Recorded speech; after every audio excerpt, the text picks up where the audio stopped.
What's up guys, Kyle here again, and today we are checking out the Engl E412 Pro slant cabinet from Engl.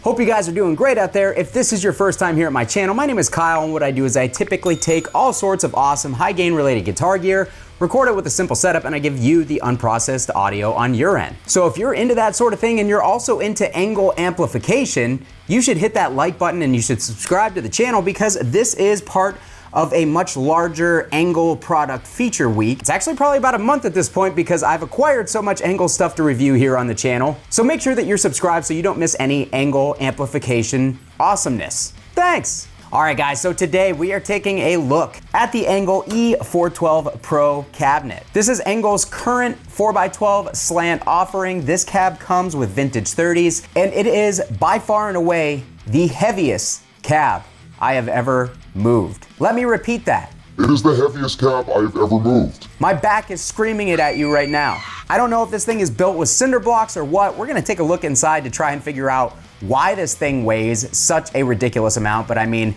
this thing makes my 4x12 Mesa oversized cab seem light. So I don't know what they do to these things to make them so heavy, but it is one of the heaviest and most solid cabs that I have ever moved in my life. So now that I've made that point to you abundantly clear, overall, it's pretty much a standard 4x12 sized cabinet. It's maybe just a little bit smaller in its dimensions than something like, say, a 1960, but if it is, it's only by just a little bit. And again, this thing is front loaded. We've got this badass looking metal front grate here, and we've got front loaded vintage 30s on this cab. So other than that, I don't really know what else there is to say about this cabinet. So I think that it's time that we take this thing apart, look inside, and try to figure out why the hell this thing is so damn heavy. Let's do it. All right guys, it's time to pull the handle. Well, I guess I should get all the screws first, idiot. Okay, now it's time to remove the handle and unveil all the secrets of the Engl 4x12 super heavy tone. Nope, still have another screw, geez. Boom. Would you look at that, it's made of wood. You know what this wall is missing?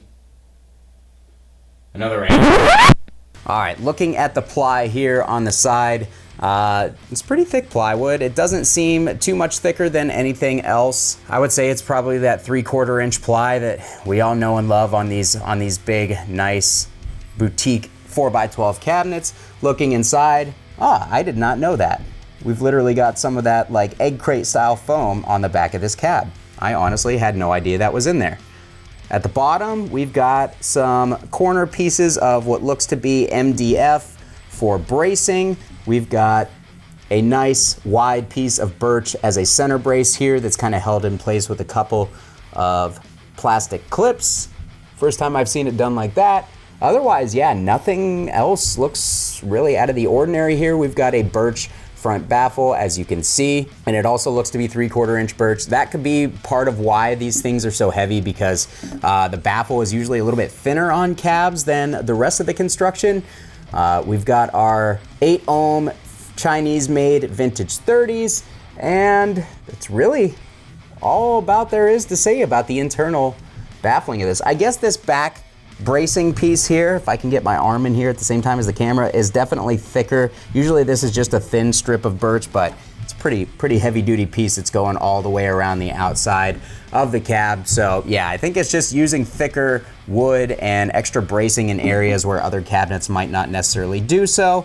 And that could definitely account for some of the weight here, but yeah, that's about it for the internals. On the back, we've got a nice solid stereo switch here in order to switch between mono and stereo if you want to run 2 different heads. And there's our ohm rating and our wattage ratings. Those are nice and clear. Some cabs, it's kind of hard to make that out. And that's about it, guys, as far as the construction. So I think we need to put a couple amps through this thing and see how it sounds. What do you think? Let's do it.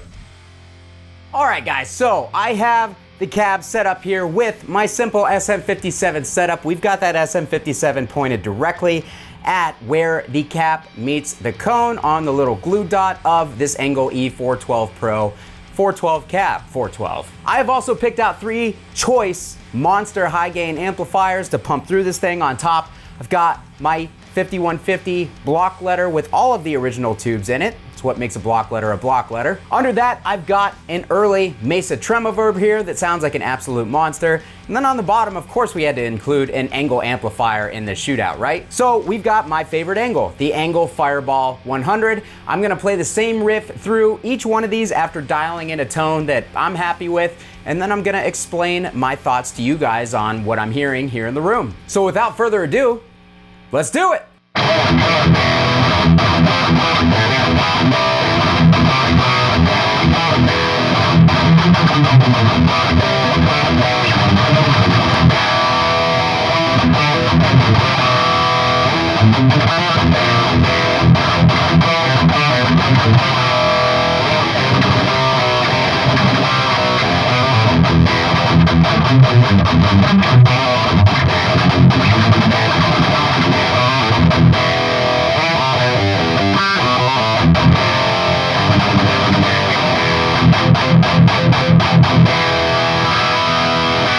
All right, guys, so with the 5150, it sounds awesome. This cab is brighter up top, a little scoopier in the mids than most other 8 ohm cabs. I think that has to do, or 8 ohm vintage 30 loaded cabs, I think that has to do with the metal grate front. It doesn't cut any of the high end. If anything, it kind of enhances it a little bit versus something like the Mesa, which has the jute dipped front grill cloth that actually removes some of the high end.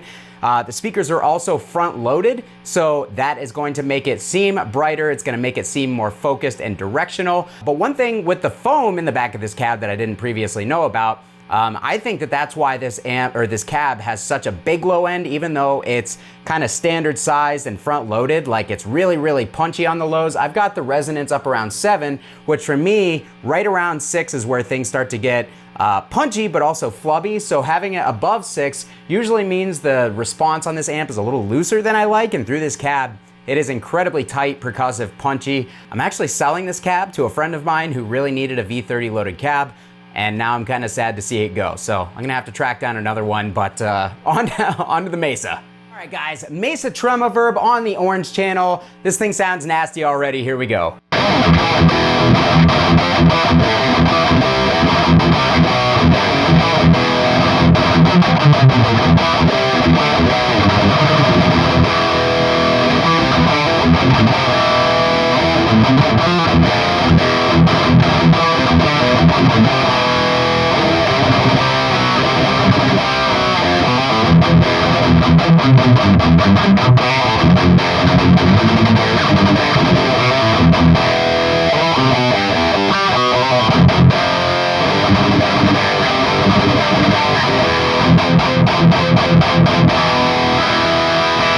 Alright guys, so for this amp, it actually sounds a lot more mid-forward than I was expecting. Sometimes I forget how much mid content the orange or the vintage channel has on these 2-channel rectifiers, and I'm actually a little surprised. I think I want a little bit more top end grind out of this one.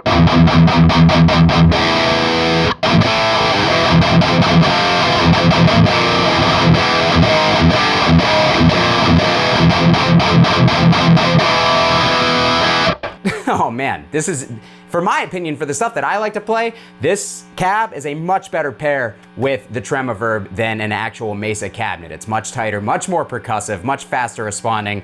Really dig it. Last but not least, onto the Fireball. Good Lord, did I forget how much I love this amp. It's been a while since I plugged into it. Through this cab, it sounds absolutely insane. I have to get another one of these cabs pronto, because this is the punchiest, most percussive tone I think I've ever gotten in my life. Like, it's insanely punchy. Hopefully the mic captures that and doesn't like overload. It's fun. Here we go.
of the 3 amps, that was by far and away the most fun to play through this particular cab. Like, the low end reacts, man, it's insane. It's the most raw, it's the most clear, it's the most punchy. Like, these 2 amps are both known for being pretty raw for high gain amplifiers, and I think the Engl hasn't beat. That's one of the reasons why I love the Fireball 100. It's just such a raw and nasty sounding amp in the best possible way. But going through this cab, man, it really enhances the low end. On other cabs, I have to turn that bass up quite a bit more to get the low end reaction that I'm looking for. On this cab at noon, it was still punching like just absolutely crazy. If you're looking for a very bright, very focused, but yet still balanced 4x12 cab that's gonna give you a super big and percussive low end, man, this thing is it. Like, I am blown away by this thing. It's been a while since I plugged into it, probably a year since I plugged into it, and I just forgot how good of a cab it was and how I should be playing it more often. So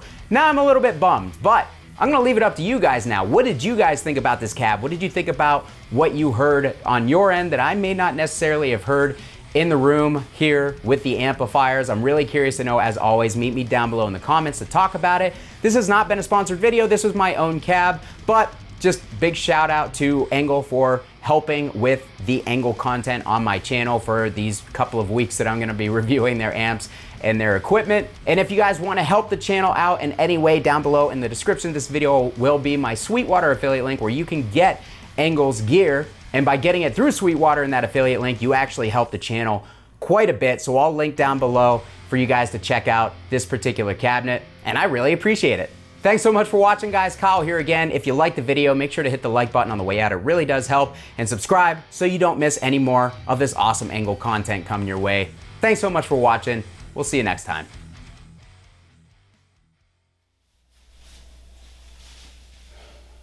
You know what this wall is missing? Another amp.